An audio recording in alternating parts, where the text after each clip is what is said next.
మీ మెళ్ళో రూపు ఏదో అంటున్నట్టుంది, కొనుక్కున్నారా, ఎక్కడ ఇచ్చారా? మా అన్న పవన్ కళ్యాణ్ అని ఇచ్చాడు. మా అన్న పవన్ కళ్యాణ్ అని ఇచ్చాడు. పూజ చాలా బాగా చేసుకున్నాం. ఏర్పాట్లన్నీ ఎలా ఉన్నాయి? సూపర్. ఏర్పాట్లన్నీ సూపర్గా ఉన్నాయండి. ఇది 2వ సంవత్సరం అండి. ఇంకా ఉండి కొద్ది అలా జరిపించాలండి. మా పవన్ కళ్యాణ్ మళ్ళీ ముఖ్యమంత్రిగా పవన్ కళ్యాణ్ గారు 2వసారి ఇచ్చారు. పవన్ కళ్యాణ్ గారు 7వసారి ఇచ్చారండి.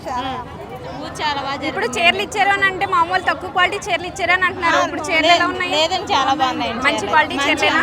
చాలా బాగున్నాయండి. చీరలో పూ సామాన్ అంతా ఆడ ఇచ్చారని మేమేం తెచ్చుకోలేదు.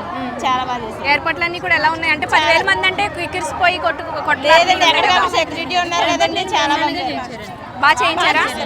చీరలు అవి బాగా ఉన్నాయి. చూస్తుంటే కొత్త పెళ్లి కూతురులో ఉన్నారు. కొత్త పెళ్లి కూతురేనా? పిఠాపురం నియోజకవర్గానికి కొత్త ఆడపడుచు. ఎలా జరిగింది ఫస్ట్ పూజ? చాలా బాగా జరిగింది. ఏర్పాట్లన్నీ ఎలా ఉన్నాయి? చాలా బాగున్నాయి. అంటే కొత్త ఆడపడుచు అంటే కొత్త పెళ్లి కూతురు అంటే ఇంట్లో చేసుకుంటారు. వరలక్ష్మి వ్రతం చాలా స్పెషల్. అందులో మీరు పిఠాపురంలో చేసుకున్నారు. చాలా బాగా జరిగింది. ఎలా ఉన్నాయి ఏర్పాట్లు? చాలా బాగా జరిగిందండి. అంతా బాగా పవన్ కళ్యాణ్ గారు పుణ్యం వల్ల అందరూ కూడా ప్రతి ఆడపడుచు కూడా వచ్చి చేసుకున్నారు ఇక్కడ పూజ. చాలా ధన్యవాదాలు. ఏమి ఇచ్చారు పవన్ కళ్యాణ్? చీర జాకెట్, పసుపు కుంకుమ, రూపు. చీర జాకెట్ ఇచ్చారు, పసుపు కుంకుమ ఇచ్చారు, రూపు ఇచ్చారు. ఓకే, చాలా బాగా జరిగింది. ధన్యవాదాలు స్వామికి.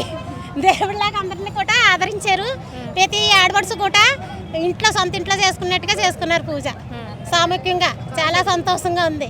చాలా అందరూ ప్రతి ఒక్కరికి లేదనుకుంటా చక్కగా కామ పద్ధతిలో కూర్చోబెట్టి చేయించున్నారు పూజ.